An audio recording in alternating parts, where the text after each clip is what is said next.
全世界你知唔知有邊啲國家係冇唐人街嘅？就係中國最友好嗰幾個國家，同中國關係最好嘅國家都冇唐人街嘅，包括北韓、包括伊朗、包括俄羅斯。俄羅斯係冇唐人街嘅，唐人嘅地位喺俄國同狗都冇分別。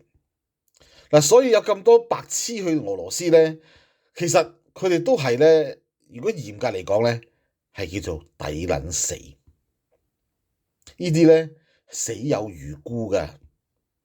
今次呢8個人交咗智商稅，其實你就7個人害咗一個俄羅斯人。可能嗰個俄羅斯人係好人嚟呢，可能佢係反對入侵烏克蘭嘅呢，係咪？我哋只能夠咁諗啦，係咪？而家死咗啦，只能夠希望佢係壞人啦，希望佢係真係支持入侵烏克蘭嗰啲壞人啦，係咪？冇辦法㗎，你只有咁諗嘅啫。如果唔係咧，就你七個中國嘅壞人就害死一個好嘅俄羅斯人㗎咯，係嘛？如果佢係反對侵略呢個烏克蘭嘅，咁你咪7個壞人害死佢。